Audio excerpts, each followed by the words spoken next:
The Phoenix Suns are in deep. They have gone all in on their current roster around Kevin Durant, Devin Booker, and Bradley Beal, and for good reason. I mean, this is a historic big three. They also have Grayson Allen and Yusuf Nurkic, but they have taken some steps this year to really upgrade the rest of the roster around their big three plus Allen and the center. They bring in a couple of really good point guards, which was the biggest issue last year, was a lack of point guard play. And Matt Deshiba, the owner, he's brought out the big bucks, okay? They got a $70 million tax bill that he is paying to have this roster. They bring in Ryan Dunn, and they got 3 second-round picks just for moving back 6 spots. They also bring in Jaylen Bridges as a UDFA. That's a heck of a pickup. But they got to hit on those picks. Over the next few years, they have very few of their picks. Only in 2026 and 2030 do they have their own. And even then, it's probably some sort of swap or protection. Now, they bring in a couple of wings, some young wings. So they bring in good veteran point guards, they bring in some young wings, and then they brought in a backup center as well, which I really like. Plumlee is a very underrated backup big. But looking at this trade here, they traded a pick that ended up being a guy that tore his Achilles and not even going to play this year for the best defender in this draft in Ryan Dunn. 8 points a game, 7 rebounds, 1 assist in 27 minutes a night. Now, the issue with Dunn is he's allergic to shooting the ball. 20% from 3 on 1 attempt per game is not great. The majority of his scoring came from dunks around the rim, and he's an elite athlete, so it makes sense because he can make up for his lack of shooting with his transition play, especially in college. Now, in the NBA, that'll be a different story because he will get sagged off of, and he will be forced, essentially, to shoot that outside shot. But he has absolute clamps. I know this is Tarleton State, but this man, look how much bigger he is than these guards. You pull up any game, and he was dominant on the defensive side of the ball. 1.3 steals, 2.3 blocks per game last year, and was a big reason why Virginia, who is known for their defense, was so good on that side of the ball last year. Again, I know this is NCAA, but I don't know what this guy is trying to do. Air balls, a floater, and Ryan Dunn just everywhere, smothering defense. Now, the UDFA that they brought in, Jaylen Bridges, averaged 12 points per game, 5.7 rebounds, 1.4 assists in 32 minutes per game last year at Baylor. Was a big fan of him coming out of Baylor. Thought this was going to be a great addition. 47% shooting from the field, 41% from 3 on 6 attempts for Bridges. Standing at 6'7" with a 6'10" wingspan. I really like this guy. He is, or was, in my opinion, definitely deserving of being at least a second-round pick. He's got a very quick release. He can catch and shoot. He can go off the bounce a little bit as well. As you can see here, getting to the rim, he's got the mismatch. He's got the big on him, and he gets to the rim with the left hand. And then this time he's going to spin in the lane, get to the right hand, little baby hook, and knock it down. And then here he's just going to cut backdoor. Really nice backdoor cut, and finishes it on his head. He sees the defender's head turn. Ray J. Dennis is getting down into the paint, and nice little spin move there. Great pocket pass for the dunk. Now, it is a prove it year for Bradley Beal, and prove it, what do you mean by that? Well, he's got to prove that he can fit into this team. 18.2 points a game, 5 assists, 4.4 rebounds in 33 minutes a game last year for Phoenix.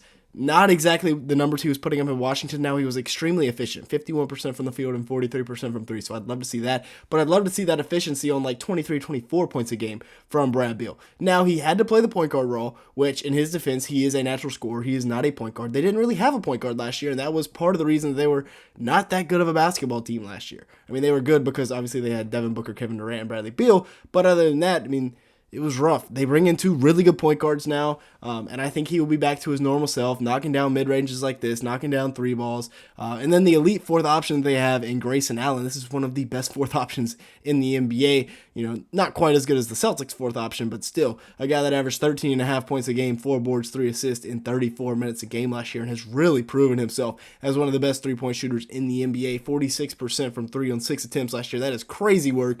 50% from the field, just sitting in the corner and waiting for Beal or Booker to pass it to him. Kyle Lowry has to make a decision here. As you see Beal coming off the screen, hero in trail coverage. You either decide, hey, do you want Devin Booker to shoot a 3 or do you want Grayson Allen to shoot a 3? They decide Devin Booker, Grayson Allen knocks it down. Same thing right there. He is really profiting or benefiting off the fact that everybody is locked up on KD, Booker, and Beal, and he is just making them pay off the ball. This is a game where he hit 9 threes against the Miami Heat. Look at how far away he is. That's a long pass, and he just steps right into it and knocks it down. Some sort of a zone Miami was playing there. Shot fake to beat the closeout. One dribble to the left. That is tough to stop right there. Allen is a guy that would definitely be earning that contract that he signed, that long-term extension. Just watch this play here where they use him and Beal in the same screening action. They both go with Beal, so Allen pops high and he knocks down the 3-ball. Easy money right there, and then just a complete miscommunication here by the Miami Heat for the easy 3-ball for Grayson Allen. Now, the true point guard that they've brought in by the name of Tyus Jones, you may know him as Tyus Stones from his days at Duke, but 12.3 points a game, 7.3 assists, 2.7 rebounds in 29 minutes last year, and he started in 66 games, which is something he is not used to doing. 49% shooting from the field, 41% from 3 on 5 attempts. Very good year from Tyus Jones last year, and he is a great pick and roll navigator. That is what he does the best. That's his specialty, getting down into the paint, knocking down floaters. As you can see here, this game where he was cooking the Suns, he pretty much scored on exclusively floaters over and over in the pick and roll. Nurkic does not help up high enough, and he just makes him pay. Now, obviously, the Suns were winning this game because the Wizards were pretty much incompetent last year. The only team worse than them was my lovely Charlotte Hornets. But Tyus Jones, still a fantastic addition. And I think if the Wizards were a little bit better last year, he would this signing would have made a much bigger splash, but they got him on the minimum. Crazy work. With that being said, if you made it this far in the video, obviously you're liking something. Make sure to hit the like button, leave me a comment down below, and hit that subscribe button. We're trying to hit about 200 likes on today's video. If you could do that, it'd be greatly appreciated. And with that being said, let's get back to the video. Looking at the backup point guard in Monte Morris, who in 2022-2023, which was his last full season, ironically, he also played in Washington this year. He averaged 10.4 points, 5.3 assists, and 3.4 rebounds in what was a really, really good year for the backup PG. 48% shooting from the field, 38% from 3, about 4 attempts. Really good stuff for Monte right there, and I think he will be a great backup point guard behind Tyus Jones. Both of them are, I guess, average defenders. I mean, not anything special, but nothing to sneeze at on the defensive side of the ball. Tyus Jones, of course, the king of assist-to-turnover ratio, and then Monte Morris, just a phenomenal backup point guard. And then the big two, of course, you have Kevin Durant, fresh off of a gold medal. Both of them are fresh off of a gold medal over in France this year, over in Paris. 27 points per game, 6.6 rebounds, 5 assists, 1 steal. One of the most gifted and effortless scorers we've ever seen in the game. Shooting 52% from the field and 41% from 3 on almost exclusively pull-up jumpers. Easy money sniper, living up to his nickname right there. And then Devin Booker, I think, he may prove himself as the best 2 guard in the NBA this year. Now, he showed that he could be a really, really good role player for Team USA, but when he's on his own team in Phoenix, he can be the best 2 guard in the league. 27-7 last year with 4.5 rebounds. Crazy work. Only 36% from 3, but we'll work on that. 49% from the field. Really good year from Devin Booker last year. And then an X factor for them, a guy that could break out, somebody to watch for, Bol. First name Bol, last name Bol, could be very, very solid for them this year.